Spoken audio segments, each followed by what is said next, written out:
Hello everyone and welcome to lecture number 1 of our comprehensive coverage batch. We are starting with our chapter number 1, appointment and qualification of directors. A very important chapter. आपका coverage भी अच्छा लेगा and very interesting and very logical, right? So let's start. As discussed in our introductory law video, हम ऐसे figures and ऐसे अलग अलग चीजें के साथ पढ़ेंगे to ensure retention and to ensure conceptual clarity, right? अब इतनी बार हमने ये वर्ड सुने, board, director, but now is the time to understand legally इन चीजों के मतलब क्या है. सब इस बच्चे के दिमाग में डाउट है, sir what is the meaning of board and what is the meaning of a director. तो सबसे पहले इस फिगर को देखो, ये कलेक्टिव आपको बॉडी दिख रही है और इंडिविजुअली आपको कुछ जने दिख रहे हैं, राइट? अब इस रेफरेंस के साथ let's understand board in relation to a company means the collective body of the directors of the company. ये कौन कह रहा है? Section number 2 clause 10. Now the first point to be considered is in relation to company. तो अब अगर मैं कभी भी किसी एलएलपी, किसी पार्टनरशिप फर्म और any other statutory structure, for example sole proprietorship, अगर इन दोनों की बात करूं then I can not use the word board. Why? Because definition क्या कह रही है? In relation to a company, right? You always have to understand in relation to a company. और कलेक्टिव बॉडी को क्या कहते हैं? Board. Now what do you mean by director? Director means a director appointed to the board of a company. So यहां पे आपको keyword क्या ध्यान रखना है? अपॉइंटेड. अब इस फिगर का एक बार दोबारा मतलब देखो, this collective body is known as the board. और ये जो इंडिविजुअल लोग है who are appointed, कीवर्ड क्या है? अपॉइंटेड. मार्क कर लो इस वाले कीवर्ड को. These are appointed to the board. Now let's say I am working as a director.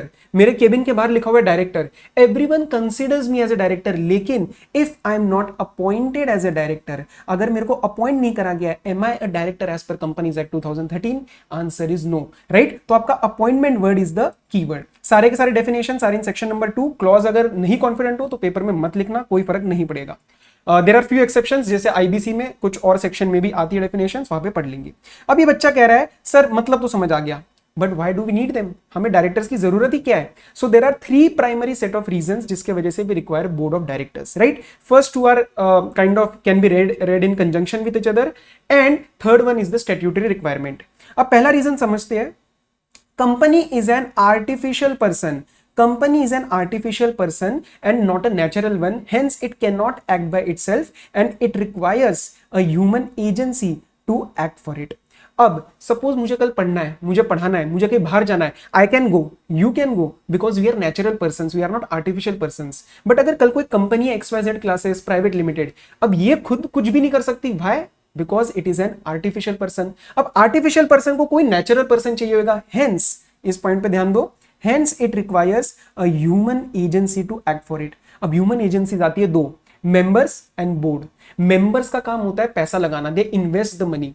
Board का काम होता है management. Now let's say tomorrow morning I buy 10 shares of Reliance. I am a very small member of the company. क्या मैं कल जाके मुंबई के office में जाके बोल दूं कि मेरे को तो मैनेजमेंट करनी है कंपनी की? आप मुझे क्या बोलेंगे? You are the member, you have no right in the management of the company. Management का काम बोर्ड का होता है. आप ओनर हो, आप मेंबर हो, लेकिन आप मैनेज नहीं कर सकते. Members are not equipped. आप वहां पे लिख सकते हो, members are not equipped to handle the management of the company. और प्रैक्टिकली पॉसिबल भी नहीं है. लिस्टेड कंपनी में लाखों करोड़ों मेंबर्स रहते हैं, सारे के सारे मैनेजमेंट में तो पार्ट ले नहीं सकते. Now second point is actually extension of the first, ownership versus management. Ownership का काम किसका? मेंबर्स का.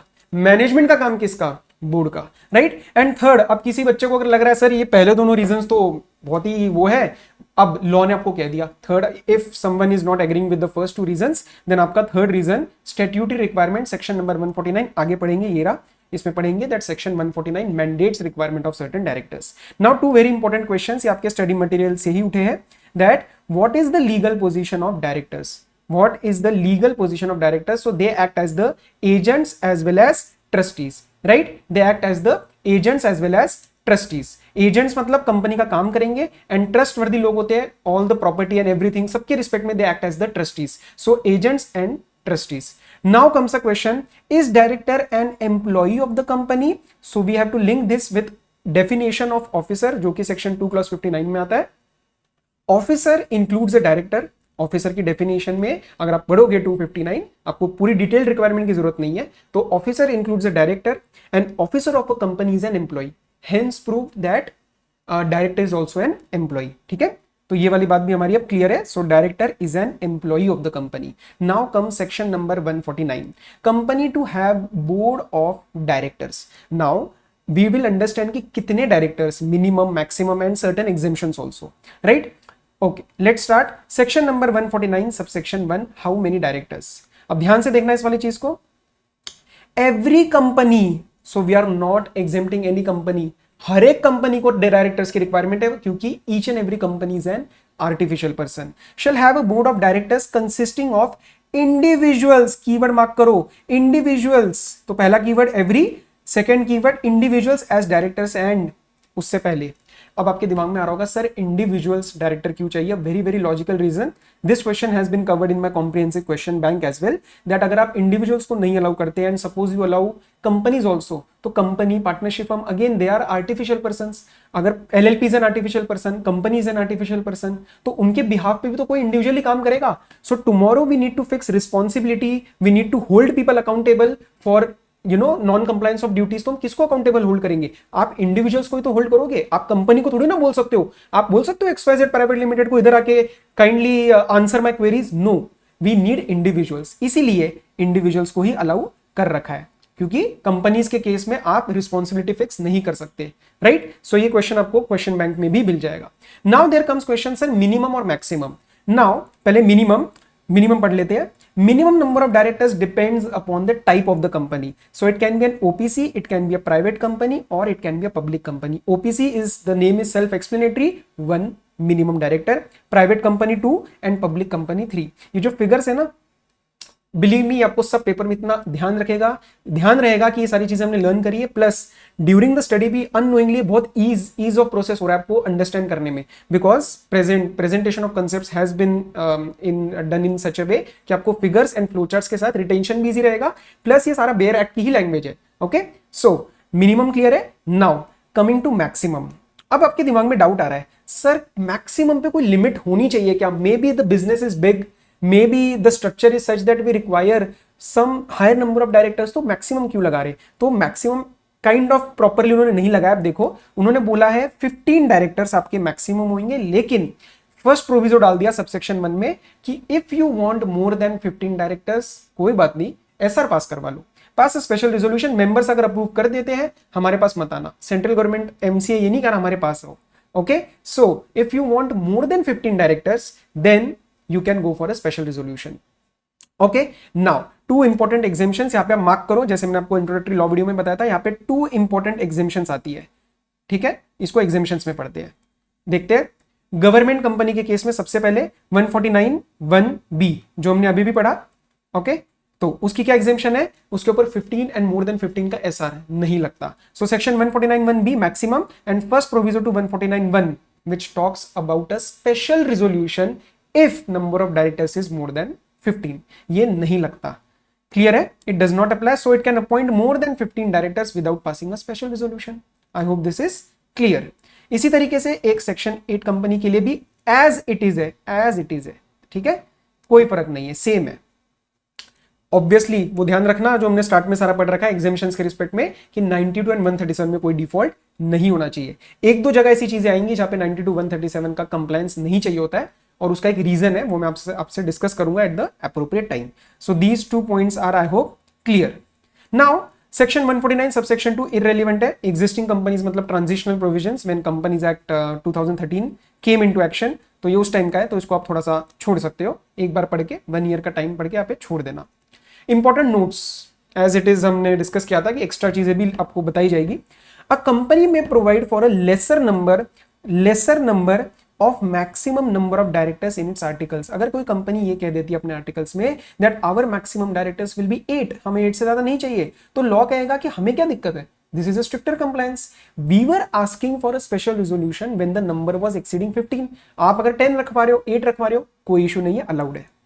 नेक्स्ट, अ कंपनी में provide for a higher number of minimum number of directors, मतलब पब्लिक कंपनी कह सकती है कि we will have minimum 4 directors at any given point of time, but in no way, मतलब strictly आपको ये चीज हम अलाउ नहीं करेंगे। क्या नहीं अलाउ कर रहे? It in no way can reduce the minimum number below statutory minimum. Let's complete the example. A public company can say that our minimum number of directors will be 5. कोई दिक्कत नहीं है, stricter compliance है, it is absolutely allowed. But it cannot say that the company's minimum number of directors will be 2. Why? Because public company के case में 3 बोला गया है. So statutory minimum से कम मत जाओ, that will be a non-compliance of law.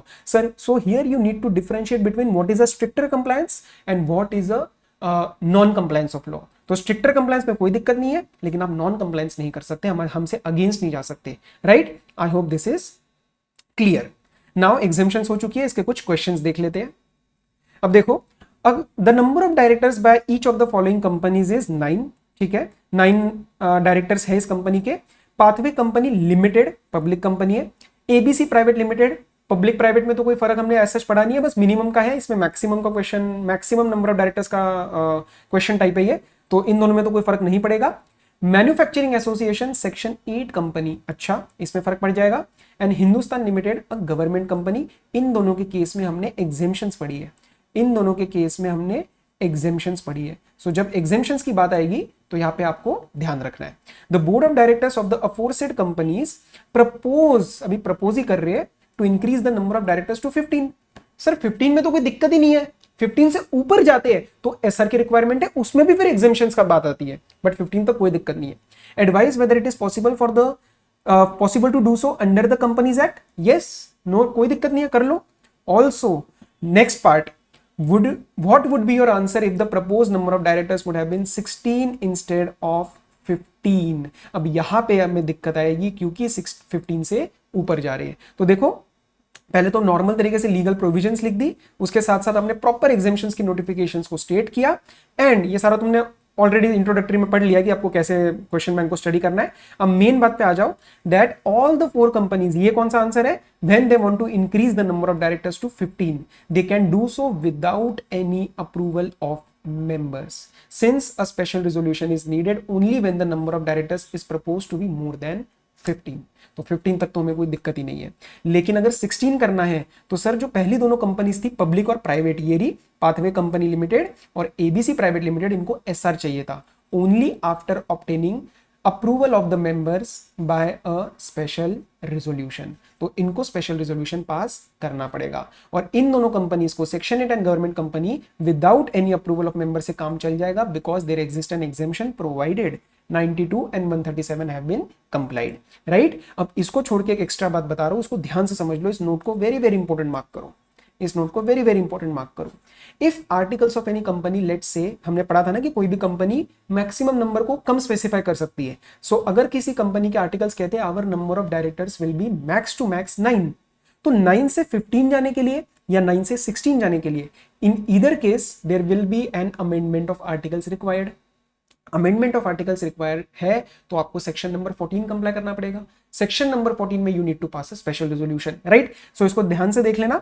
If articles of the companies referred about specify the maximum number of directors less than 15 or 16, then the articles will have to be amended by passing a special resolution and complying with the requirements of section number 14. तो ये हर एक question में आपको लिख के आना है जहां जहां एप्लीकेबल हो.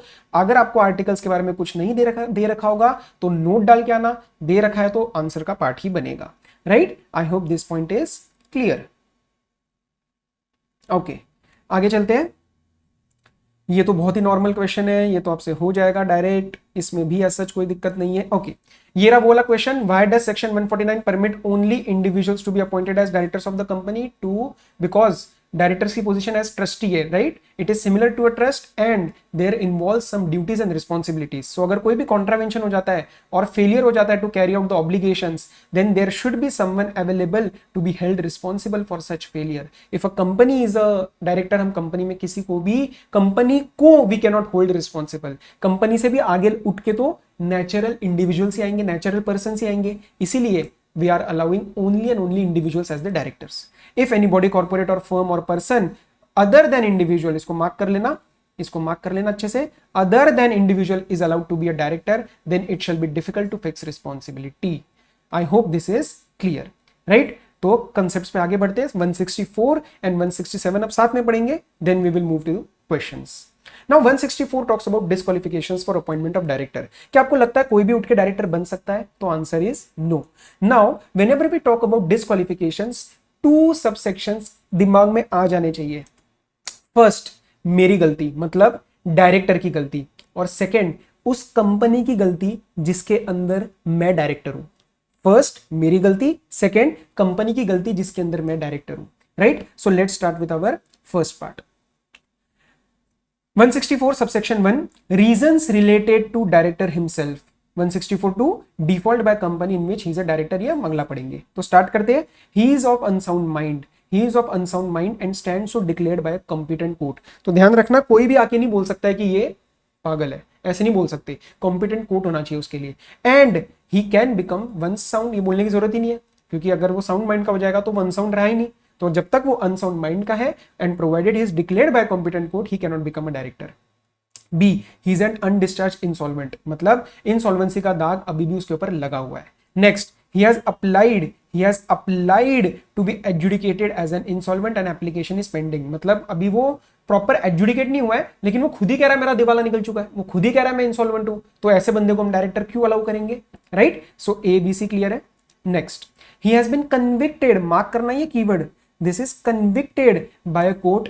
कोर्ट कहीं का भी हो सकता है, इंडिया का भी हो सकता है, एब्रॉड का भी हो सकता है। सो ये जो वर्ड है ना कन्विक्टेड, इसका मतलब ध्यान से समझ लेना, ये रेड हो गया है, एक सेकेंड, कोई बात नहीं, इसको रहने दो। Convicted is a very very important keyword. Convicted का मतलब क्या होता है?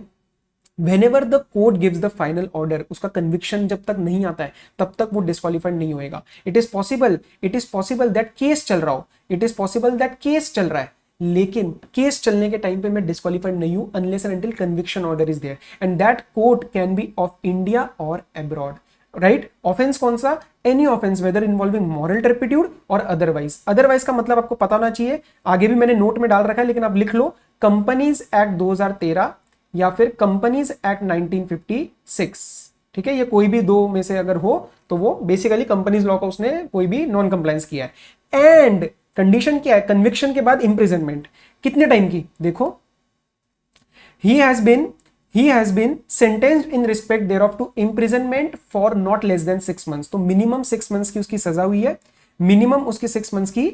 हुई है, एंड कूलिंग ऑफ पीरियड दे रहे हैं, मतलब जो वो मिनिमम 6 मंथ्स की जो भी जेल होगी वो खत्म होगी, उसके बाद 5 साल तक डिस्क्वालीफाइड है। देखो, and a period of 5 years has not elapsed from the date of expiry of the sentence. Expiry of the sentence को ध्यान देना, जेल जिस दिन हुई है उस दिन का नहीं देखना है, एक्सपायरी ऑफ द सेंटेंस देखनी है, जो उसका इंप्रिजनमेंट पीरियड होगा। सो जिस दिन उसकी एक्सपायरी रहेगी उसके बाद till 5 years he is disqualified, after that he can become, right? लेकिन इफ इंप्रिजनमेंट मतलब ऑफेंस इतना भयंकर था कि 7 साल की सजा हुई आपको, so if imprisonment is more than equal to 7 years then there is a permanent disqualification। आप कभी भी डायरेक्टर नहीं बन सकते, चाहे 5 साल जाए, चाहे 50 साल जाए, चाहे 500 साल जाए, right? There is a permanent disqualification if jail is of minimum 7 years। अब ये देखना, this disqualification shall apply even if an appeal और petition has been filed against it, क्योंकि जाहिर सी बात है इंडिया में तो आपको पता है लीगल सिस्टम का कैसे यूज करते हैं, अगर कोई भी ऑर्डर आता है उसके अगेंस्ट हम अपील फाइल कर देते हैं। सो एवरी डायरेक्टर हो सकता है 10-10 साल केस चले, तो इस पर्टिकुलर डिस्क्वालिफिकेशन का कोई मतलब ही नहीं रहेगा। इसीलिए लॉ ने क्लैरिफाई किया दैट इवन इफ अपील और petition has been filed disqualification still रहेगी, right? Next, an order disqualifying him for appointment as a director has been passed by a court or tribunal, मतलब किसी court या tribunal ने बोल दिया कि he is disqualified to be appointed as a director, okay? and the director and the order is in force, मतलब उसने suppose बोला है कि 6 महीने के लिए डिस्क्वालीफाइड है, उसने बोला 6 साल के लिए डिस्क्वालीफाइड है, तो वो उतना 6 साल के लिए डिस्क्वालीफाइड रहेगा। And again even if an appeal और petition has been filed against it, कोई फर्क नहीं पड़ता। Next, he has not paid any calls, कोई भी call, first call, second call, third call, कोई भी call in respect of any shares of the company held by, कोई भी कंपनी के शेयर्स उसके पास है, and whether alone or jointly with others, मतलब it doesn't matter if he's holding the shares alone or he's holding with some other person। 6 महीने, condition क्या है, कब तक नहीं पे किया? 6 months have elapsed from the last day fixed for the payment of call, मतलब जब से हमने last day, let's say the company has given 1 week time to pay, तो वो 1 वीक का जो लास्ट डे रहेगा उसके आगे 6 महीने आपको गिनने हैं। And if 6 months have passed, आपने 6 महीने तक पेमेंट नहीं करी है, आप डायरेक्टर बन ही नहीं सकते। 6 महीने तक आप कॉल्स नहीं पे कर रहे, कैसे बन सकते हो director? Again this is the disqualification clause, right? So 6 months का टाइम ध्यान रखना। Next, he has been convicted of the offense dealing with the related party transactions under 188 at any time during the last preceding 5 years। मतलब 188 आपको लगेगा क्या है, हम chapter number 2 में पढ़ेंगे रिलेटेड पार्टी ट्रांजैक्शंस। उसके रिस्पेक्ट में अगेन कीवर्ड का ध्यान रखना, कन्विक्टेड। भाई कन्विक्टेड, कोर्ट का ऑर्डर आ चुका है कि आपने 188 में गलती करी है। अब इस गलती जब तक, जिस दिन ऑर्डर आएगा, ये ऑर्डर के 5 साल, ये ऑर्डर के 5 साल आपको डायरेक्टर बनने का कोई भी मौका नहीं दिया जाएगा। You are disqualified to be a director. इसके अंदर कोई भी जेल की बात नहीं लिखी है, राइट? ध्यान रखना, यहाँ पे कोई भी जेल की बात नहीं लिखी है, यहाँ पे कन्विक्शन और ऑर्डर की बात लिखी है। Again, even if an appeal और petition has been filed against it. Next, he has not complied with subsection 3 of section 152। 152 subsection 3 आगे पढ़ेंगे। आपको पता है डिन नंबर, डायरेक्टर आइडेंटिफिकेशन नंबर चाहिए होता है, या एनी अदर नंबर। ये सीजी अगर प्रिस्क्राइब करे तो ऐसा कुछ नहीं है, बस मैंने लीगली पूरा करने के लिए इसको लिखा है। So if I do not have a DIN, I can not become a director. इसमें तो कोई बड़ी बात है ही नहीं। Next, he has not complied with the provisions of subsection 1 of section 165, that is the number of directorship 20 और 10। Sir 20 और 10 पढ़ेंगे, अभी आगे पढ़ेंगे, बस ये याद रख लो 20 और 10। इसका अगर आपने नॉन कंप्लायंस किया तो आप डायरेक्टर नहीं बन सकते। Now come to section number 164(2), default by company in which he is a director. मतलब कंपनी ने कोई डिफॉल्ट कर दिया है। अब देखो ये डिफॉल्ट कोई बहुत बड़ा रहा होगा, तभी तो डायरेक्टर्स को हम पकड़ रहे हैं। Now before commencing I want to ask you a question, proper तरीके से सोचना। और बेशक आप मुझे ना ऐसी चीजों का, जैसे मैं आपको स्टार्ट में बता रहा था, यू कैन मैसेज मी कि सर मैंने इस वाले क्वेश्चन का आपका ये रिप्लाई दिया था, ये मेरा सही था, ये मेरा गलत था। I would love to hear your read your messages, right? अब इसमें जब डिफॉल्ट होता है, let's say there is a company X limited, it has 5 directors.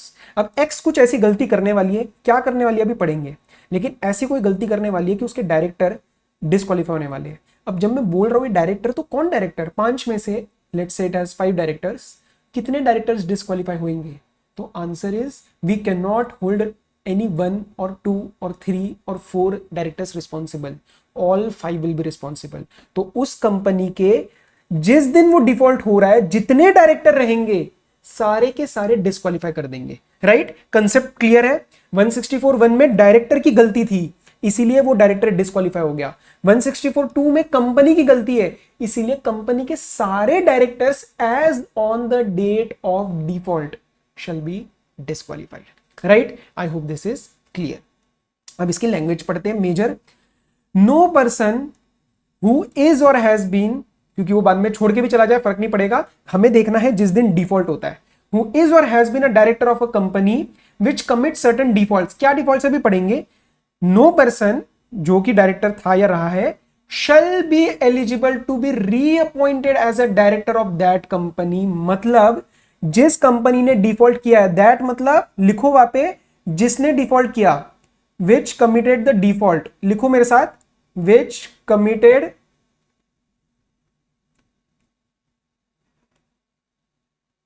The default.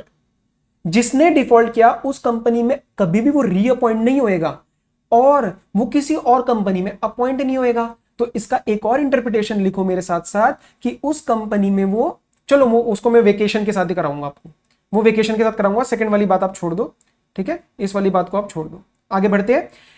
वो उस कंपनी में रीअपॉइंट नहीं होएगा या एनी अदर कंपनी में अपॉइंट नहीं होएगा। कब तक? For a period of 5 years from the date on which the said company fails to do so. Sir failure अब तो बता दो क्या है, ये रहा क्वेश्चन आपका दिमाग में, व्हाट डिफॉल्ट्स। तो पहले ये बात समझ लो, अगर ये डिफॉल्ट्स कमिट हो जाते हैं तो 5 साल तक all the directors are tata bye bye disqualified. Now what are the defaults? 2 clauses पढ़ने हैं, clause A or clause B. कुछ फाइलिंग नहीं करी, किस चीज की? फाइनेंशियल स्टेटमेंट्स और एनुअल रिटर्न्स। कब तक? एनी 3 फाइनेंशियल ईयर्स नहीं, 3 continuous financial year. 3 financial years नहीं, 3 फाइनेंशियल ईयर्स में डाउट आएगा, सर 3 लगातार या अलग अलग? 3 कंटिन्यूअस फाइनेंशियल ईयर्स। या फिर ये तो मेरा फाइलिंग के रिस्पेक्ट में डिफॉल्ट था, और ये बी क्लॉज में क्या डिफॉल्ट हो रहा है? कोई भी डिफॉल्ट हो तो हमें ये वाला 164(2) लग जाएगा। अब देखो बी क्लॉज में क्या हो रहा है, देयर इज सर्टन पेमेंट के रिस्पेक्ट में डिफॉल्ट्स। तो क्या करा है कंपनी ने, failed to repay the deposits accepted by it और पे एनी इंटरेस्ट। तो डिपॉजिट या उसका इंटरेस्ट, या फिर failed to redeem any debentures on the due date और पे इंटरेस्ट ड्यू। तो डिबेंचर्स या उसका इंटरेस्ट, या फिर फेलियर टू पे any dividend declared. Sir dividend एक प्रपोज भी तो होता है, ध्यान रख लेना, ये तो बेसिक्स है, मैं स्टिल आपको बता रहा हूं। There is one propose dividend, there is one declared dividend.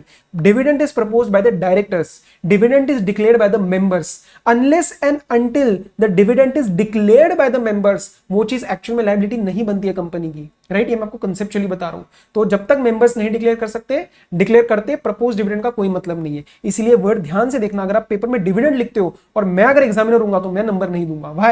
Because I need to see this particular keyword dividend declared, because अगर आप डिविडेंड लिखते हो it can be proposed also. तो ये सारी छोटी छोटी चीजों का ध्यान रख लेना पेपर में। अच्छा, जैसे वहां पे 3 साल का फेलियर है, यहां पे कितने साल का फेलियर है? सर ये बहुत बड़े फेलियर है, 3 साल नहीं, any 1 year. Such failure to pay and redeem और रिडीम कंटिन्यूज फॉर 1 ईयर और मोर।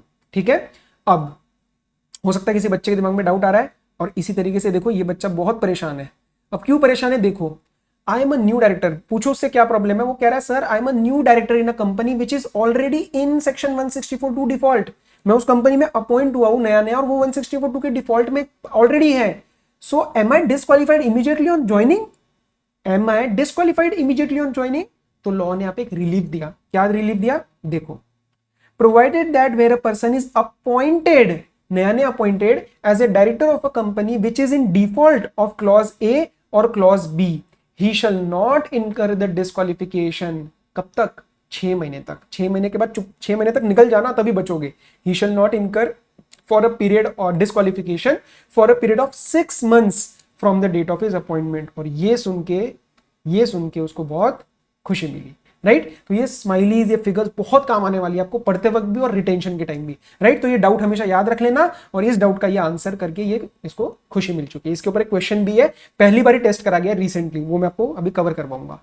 अब एक क्वेश्चन आता है, can any company provide any additional grounds of disqualification apart from above? Let's say I have my company S Walimbe Classes Private Limited and my company says I want only and only chartered accountants as the directors। क्या कह सकती है? Yes, because it is a private company। तो देखो, a private company can say by its articles, मतलब it can provide additional grounds for disqualification, but a public company cannot। A public company cannot। Certain other important points to be noted. Auditor report का एक link होता है, आपने जिन्होंने audit में काम किया होगा, ऑडिट रिपोर्ट जिसने ढंग से बनाई होगी उसको ये पॉइंट बताने की जरूरत ही नहीं पड़ेगी। देखो, ऑडिटर रिपोर्ट का एक लिंक होता है सेक्शन नंबर 164(2) के साथ। ऑडिटर की रिपोर्ट में section number 143 subsection 3 clause G में लिखा गया है कि the auditor needs to report whether any of the directors of the company which is being audited is disqualified under section 164(2)। Because वो तो नहीं चेक कर सकता ना कि सारी कंपनीज में, वो 20 कंपनी में डायरेक्टर है, तो 20 कंपनीज का सेक्शन 164(2) का डिफॉल्ट हुआ है नहीं हुआ है, तो रियल लाइफ में रिटर्न रिप्रेजेंटेशंस लिए जाते हैं। तो देख लो, ऑडिटर अपने रिपोर्ट में बस स्टेट कर देगा क्या वेदर कोई भी डायरेक्टर डिस्क्वालिफाइड तो नहीं है, किसके अंदर? 164(2) के अंदर। और रेफरेंस क्या देना है आपको, इससे कहां लिखा गया है? 143(3)(g।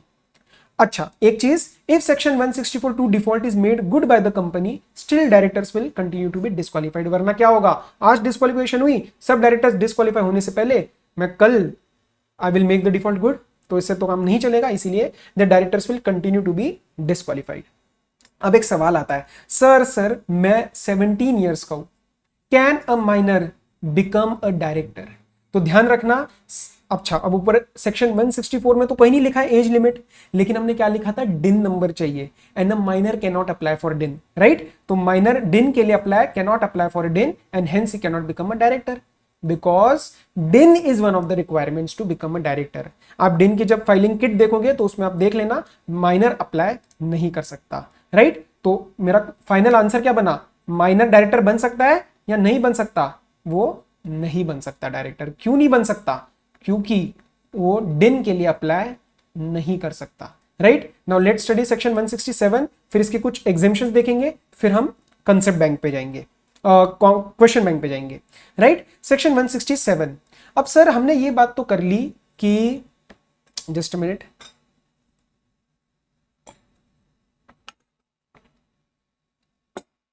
अब सर हमने ये तो बात कर ली कि डायरेक्टर का डिस्क्वालिफिकेशन क्या होता है, अब लेकिन अगर डायरेक्टर लग चुका है एंड उसके बाद सेक्शन 164 आ जाता है, या फिर कोई और ऐसी चीजें हो जाती है in which he may have to leave the office, उसको ऑफिस छोड़ना पड़ेगा, तो that is known as vacation and it is dealt under a separate section, that is section number 167, right? So section 167 talks about vacation of office, वो था disqualification, ये है vacation मतलब office छोड़ के जाना है, ओके okay?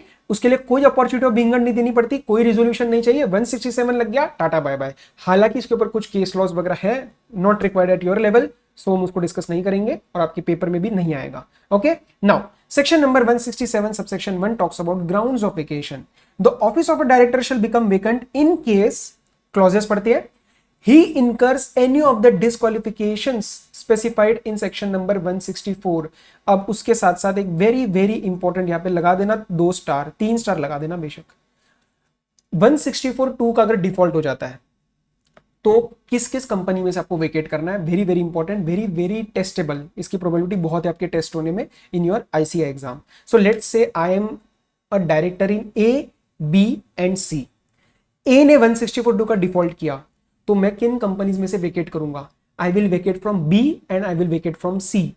ए कंपनी में I will continue for balance tenure, मेरा जो भी टेन्योर है उसका बैलेंस जो बचा होगा उसमें मैं कंटिन्यू करूंगा, I will not B reappointed. 164(2) की लैंग्वेज ऊपर ध्यान रख लेना, मैं उस कंपनी में रीअपॉइंट नहीं हो सकता, right? So in other words I can say I will have to vacate in all the companies except the defaulting one. Language पढ़ लो, provided that where he incurs disqualification under 164(2) the office of director shall become vacant in all the companies other than the company which is in default under that subsection।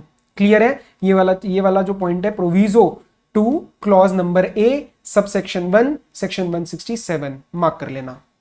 Next, he is absent from all the meetings of the board of directors for a period of 12 months with or without seeking leave of absence of the board. 12 महीने तक आप कोई भी meeting में नहीं आए हो तो भाई डायरेक्टर क्यों, निकलो यहां से, तो विकेट कर देना। अब वो बोलेगा सर लेकिन मैंने तो लीव ऑफ एब्सेंस ले लिया था, मतलब परमिशन, मैंने बोर्ड से परमिशन ली है छुट्टी लेने की, still does not matter. Why? Because law ने लिख दिया विद और विदाउट। क्लियर है? आगे चलते हैं। He acts in contravention of the provisions of section number 184 relating to contracts or arrangements। अगला ही बता रहा हूं, एक second. He fails to disclose his interest in any contract or arrangement in which he is directly or indirectly interested in contravention of provisions of 184। 184 में कुछ specific बातें होती है with respect to contracts and arrangements का disclosure, right? तो उस वाली बात को आप एक बार छोड़ दो, क्योंकि 184 जो है हमारा, ये फिर हमारा हाईलाइट हो गया है, छोड़ दो इसको, कोई बात नहीं, ये दोनों आपको अभी पेंडिंग है, ये आपको चैप्टर नंबर 2 में क्लियर होंगे, ये आपको चैप्टर नंबर 2 में क्लियर होंगे, right? Next, he is removed in pursuance of the provisions of this act. अगर रिमूव हो गया, जैसे सेक्शन 169 में मेंबर्स रिमूव कर देते हैं ओआर पास करके, छोटी छोटी बातें एक्स्ट्रा बता रहा हूं, उसको ध्यान रख लेना, आगे काम ही आएंगी। ओआर पास करके मेंबर्स उसको रिमूव कर देती है। एसआर भी चाहिए होता है एक स्पेसिफिक केस में, वो आगे पढ़ेंगे। तो अगर वो रिमूव हो जाता है तो आपको छोड़ना ही पड़ेगा, राइट? सो ये कुछ क्लॉजेस थे, 3 क्लॉज और रहते हैं। देखो, he becomes disqualified by an order of court और द ट्रिब्यूनल। एक सेकेंड, नेक्स्ट भी पढ़ रहा हूं। He is convicted by a court of any offense whether involving moral turpitude or otherwise and sentenced in respect thereof to imprisonment for not less than 6 months। अब आपको लगेगा sir ये तो हमने ऑलरेडी 164 में पढ़ लिया था। इन दोनों को स्पेसिफिक यहां इसलिए लिखा गया क्योंकि इन दोनों की वेकेशन एकदम से नहीं होती है। अपील या पिटीशन वाली जो बात ऊपर पड़ी थी कि बेशक if there is an appeal और पिटीशन वो डिस्क्वालिफाइड ही रहेंगे, लेकिन वेकेशन में कुछ चेंजेस है। तो देखो इन दोनों के बीच में एक एरो आया है, इन दोनों के लिए आपको क्या पढ़ना है, ये diagram. So let's say this is the date of conviction और ऑर्डर ऑफ डिस्क्वालिफिकेशन। उसके बाद 30 डेज तक there will be no vacation. Disqualify वो हो चुका है लेकिन वेकेशन नहीं होगी।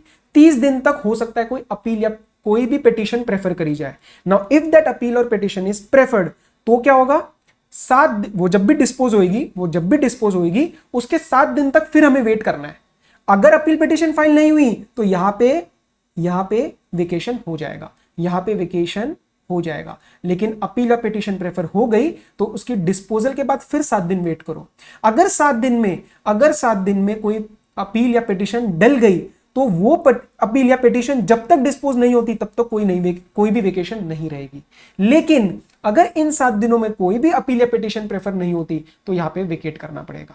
राइट। सो बेसिकली 37 और फाइनल डिस्पोजल आपको वेट करना है। 30 दिन में पिटीशन ले आपकी लग जाती है तो उसकी डिस्पोजल का वेट करो, उसकी डिस्पोजल के बाद 7 दिन, उसकी डिस्पोजल के बाद 7 दिन, अगर अपील या पिटीशन नहीं डली तो वेकेट। क्लियर है। इसी तरीके से उस 7 दिन में, और जब 7 दिन में कोई डल जाती है तो उसकी फाइनल डिस्पोजल का वेट करो। क्लियर है। उसके आगे कोई अभी अपील पिटीशन की इन्होंने बात नहीं करी है तो वो वेकेट कर देंगे, तो वो वेकेट कर देंगे।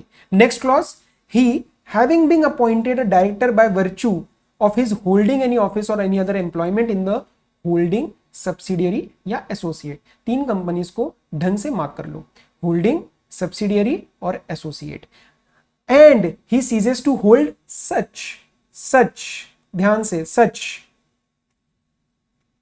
Office or other employment in that company. Sir simple बताओ, होल्डिंग, सब्सिडियरी या एसोसिएट में मेरे पास एक पोजीशन है, ड्यू टू दैट पोजीशन, मतलब due to by virtue of that position मैं एक कंपनी में डायरेक्टर हूं, मेन वाली कंपनी में, जिसके रिलेशन में ये होल्डिंग, सब्सिडियरी, एसोसिएट है। और जिस कंपनी के वर्च्यू के वजह से मैं डायरेक्टर हूं, ये पोजीशन चली गई तो वो पोजीशन भी चली जाएगी, ये पोजीशन चली गई और तो वो पोजीशन भी सेक्शन 167 में चली जाएगी, वो डायरेक्टर वाली पोजीशन है। क्लियर है। इसको एक बार दोबारा पढ़ लेना, क्लियर हो जाएगा। 161(2) पेनल्टी है, पेनल्टी एक साथ पढ़ेंगे, वो मैंने आपको ऑलरेडी बता दिया है। अब एक डाउट आता है, सर सारे के सारे डायरेक्टर डिस्क्वालीफाई हो गए तो, या सारे के सारे डायरेक्टर्स वेकेट हो गए तो कोई भी क्लॉज लग के तो क्या होगा? तो देखो सबसेक्शन 3 उस चीज का आंसर देगा। What if all the directors offices fall vacant under 167 subsection 1, then the promoter, and if there is no promoter, the central government shall appoint the required number of directors, और उनका tenure क्या रहेगा? They shall hold office till the directors are appointed by the company in the general meeting। ये आगे पढ़ेंगे हम rotation non rotation में, पर आप बेसिक कंसेप्ट तो आपको पता होने चाहिए, that directors are appointed by the members in the general meeting. तो जब तक नए डायरेक्टर्स नहीं अपॉइंट होंगे, इनके लगाए हुए जो डायरेक्टर्स है वो कंटिन्यू करेंगे। आई hope this is clear. Subsection 4 exactly like 164 subsection 3। क्या पढ़ा था वहां पे? Can any company provide for any additional grounds of vacation apart from section number 167 subsection 1? So again a private company can, but a public company cannot। बाकी इससे जगह आप कहीं पे भी पढ़ोगे तो any stricter compliance is possible by any company, but 164 और 167 में प्राइवेट कंपनी को अलाउ करा गया है by way of its articles, public company नहीं कर सकती। उसी के रिस्पेक्ट में मैंने कंक्लूडिंग नोट डाल दिया है, only a private company can prescribe any additional grounds for disqualification or vacation by its articles, a public company can not. ठीक है, तो ये एक्स्ट्रा नोट है। Now let's come to the exemptions part, उसके बाद we will go to the questions, right. अब government company में एक चीज ध्यान रखना, 164(2) एप्लीकेबल ही नहीं है। 164(2) जो मेजर सेक्शन था उसमें वो कह रहे हैं गवर्नमेंट कंपनी तो गलतियां कर सकती है फाइलिंग वगैरह की, हमारे डायरेक्टर तो डिस्क्वालीफाई नहीं रहेंगे, हमारे पास तो इतने डायरेक्टर होते ही नहीं है, हमारे डायरेक्टर को डिस्क्वालीफाई मत करो। तो disqualification of directors due to default by company is not applicable. तो कोई भी अगर डिफॉल्ट हो भी जाए, still there directors will not be disqualified. अब आपको लगेगा ना वर्ड्स वगैरह में क्यों दिया है, इससे आपकी रिटेंशन बढ़ने वाली है। मैं सिंपल भी दे सकता था, मेरे लिए तो पेज कम हो जाते हैं और काम आसान हो जाता कि 164(2) गवर्नमेंट कंपनी नॉट एप्लीकेबल। ये सेंटेंस ऐसे आपको याद रहेंगे, बाद में पढ़ते भी इजी रहेगा, राइट। प्लस इसमें और कोई हमें अभी नहीं पढ़ना है, right. So let's come to the questions part. 164 और 167 के questions generally we need to deal with these together. Okay, अब देखो एक क्वेश्चन है, mister B is a director of ABC Limited which failed to repay matured deposits from 1st April 2019 and the default continues। ये basic intro question है इसलिए मैं पूरा read करवा रहा हूं। डिफॉल्ट कंटिन्यूज है तो ऑब्वियसली 1 साल तक अगर ये चलेगा तो 31 मार्च 20 के बाद ये सारे डिस्क्वालीफाइड होने वाले हैं। But the company is regular in filing annual accounts and annual returns. हमें क्या फर्क पड़ता है, क्लॉज ए तो लग चुका है, mister B is also director of PQR limited and XYZ limited. Sir हमने प्रोविजो पढ़ी थी क्लॉज ए में सबसेक्शन 1 ऑफ 167, वो यार लगने वाली है क्योंकि मिस्टर बी 3 कंपनीज में डायरेक्टर है। देखते हैं, whether mister B is disqualified and if so whether he is required to vacate his office in PQR and XYZ limited. तो भैया प्रॉपरली आप आंसर लिख के आओगे कि सेक्शन 164(2) लग जाएगा 31 मार्च 20 के बाद, और उसके बाद ABC लिमिटेड में वेकेशन नहीं होएगी। भाई because this is the company जिसने डिफॉल्ट करा है। इस कंपनी में ही विल कंटिन्यू, कब तक? For balance tenure, he will continue for balance tenure, right. I hope this is clear. और PQR और XYZ में से उसको वेकेट करना पड़ेगा, उसको वेकेट करना पड़ेगा। Is it possible for the board of directors to appoint mister B as an additional director to be held on board meeting to be held on 15 May? No, because 31 March 20 को एक साल पूरा हो रहा है, उस दिन के बाद 5 साल की डिस्क्वालिफिकेशन है, तो ये अपॉइंटमेंट पॉसिबल नहीं है। Would your answer be different if mister B ceased to be a director of ABC limited, जिसने डिफॉल्ट किया है बाय रेजिग्नेशन ऑन 1 मार्च 2020? डिफॉल्ट का एक साल कंप्लीट हो रहा है 31 मार्च को, और ये भाई साहब छोड़ रहे 1 मार्च को, तो क्या मैं डिफॉल्ट से बच जाऊंगा? क्या मैं डिस्क्वालिफिकेशन से बच जाऊंगा? आंसर इज यस, मैं डिफॉल्ट से बच जाऊंगा। So my answer will differ, yes, no disqualification, no disqualification, right. Next, auditors responsibility 143(3)G already हम पढ़ चुके हैं, ठीक है। तो इसके प्रॉपर आप आंसर्स देख लो, रेलिवेंट आंसर पॉइंट्स में सारी आपको आंसर फॉर्मिंग कंक्लूजन्स मिल जाएंगी, उसका एनालिसिस मिल जाएगा। कंक्लूजन्स में मैंने वही लिखा है कि एबीसी में बैलेंस टेन्योर में से करेगा, लेकिन बचे हुए दोनों में से वेकेट करना पड़ेगा। एडिशनल डायरेक्टर की अपॉइंटमेंट पॉसिबल नहीं है क्योंकि 1 अप्रैल 2020 से 5 साल की वो उसकी डिस्क्वालिफिकेशन है।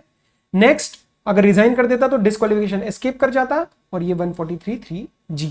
नाउ नेक्स्ट क्वेश्चन, इसमें सारा कुछ सेम है, आप रीड कर सकते हो, this does not require my assistance. एक छोटी सी बात, कंपनी के बारे में बोला गया, एक लाइन है, द कंपनी फेल्ड टू पे interest on loans taken from a financial institution for 3 years।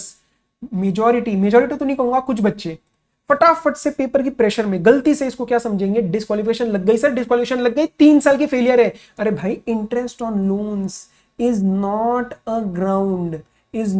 A ground for section number 164(2). हमने फेलियर में डिक्लेयर डिविडेंड पढ़ा था, 3D उसकी फुल फॉर्म याद रख लेना, 3D, डिपॉजिट्स, डिबेंचर्स और डिक्लेयर डिविडेंड, ठीक है। 3D का याद रख लेना, इंटरेस्ट ऑन लोन्स की कोई बात नहीं है, और वहां पे फाइलिंग की बात थी, ये डिस्क्वालिफिकेशन का कोई ग्राउंड नहीं है, राइट। तो यहां पे सिली मिस्टेक मत कर देना। बाकी तो सिंपल है क्वेश्चन, बाकी ऑथर्स नोट मैंने आपको बता दिया, एक्स्ट्रा सारी जगह मैंने जो भी क्लैरिफिकेशन थी दे दी है। ओके, ये वाला भी बहुत ही स्टैंडर्ड क्वेश्चन है, बहुत रिपीट है इसके अंदर, एक बार आप कर लेना, उसके बाद काट देना क्वेश्चंस को, वो सारा मैंने आपको स्टार्टिंग में बता दिया कैसे पढ़ना है। एक छोटा सा क्वेश्चन था, जनरल मीटिंग में मिस्टर ए को अपॉइंट करा गया as a director, he does not hold any equity shares in the company as per articles of X limited. ये कंपनी क्या है, पब्लिक, ध्यान रख लेना। एडिशनल ग्राउंड्स फॉर वेकेशन या एडिशनल ग्राउंड्स फॉर डिस्क्वालिफिकेशन कौन सी कंपनी दे सकती है, प्राइवेट, नॉट अ पब्लिक। अब आर्टिकल्स पब्लिक कंपनी के लिख रहे हैं कि शेयर क्वालिफिकेशन चाहिए हमें, तो अगर डायरेक्टर बनना है तो शेयर क्वालिफिकेशन चाहिए, तो उसको बोलेंगे भाई आप तो लिख ही नहीं सकते हो ये, क्यों, आप तो पब्लिक कंपनी हो। तो देखो, ऑन 12 जुलाई उसने जल्दबाजी में डर के उसने फटाफट से 1000 शेयर्स के लिए अप्लाई कर दिया, और उसको शेयर्स अलॉट बाद में हुए जब भी उसने अप्लाई किया, आफ्टर 12 जुलाई के बाद, राइट। नाउ डिस्कस, अच्छा इसके अंदर थोड़ी सी डेट आपको चेंज करनी पड़ेगी, ये डेट 12 जुलाई को उसने मैंने डाला है कि he has applied and the shares were allotted on 10 जुलाई 2019। तो इसको एक डेट बाद की कर लेना, ये 20 कर देना और ये 19 कर देना, ठीक है, ज्यादा कोई चेंज नहीं है, बस इसकी डेट चेंज कर देना। बेसिकली 12 जुलाई के बाद इसको शेयर्स मिले हैं, ओके। बुक में आपको ठीक करा हुआ ही मिलेगा। Discuss as to whether mister A's office of director shall be vacated, no, why, because share qualification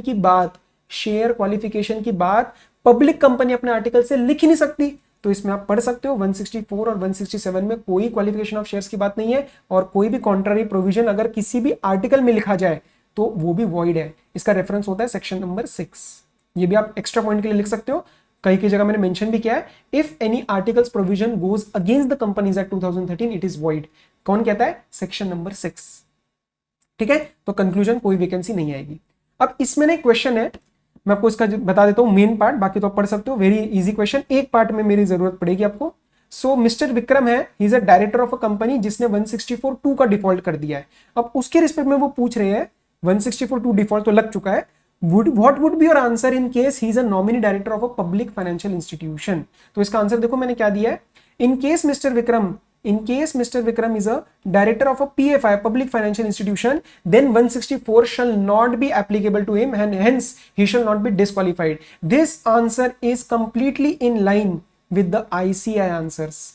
Actually इसके ऊपर एक सर्कुलर था MCA की तरफ से जो कि कंपनीज एक्ट 1956 के टाइम आया था. So there is an alternate answer possible that circular is not has no applicability with respect to Companies Act 2013.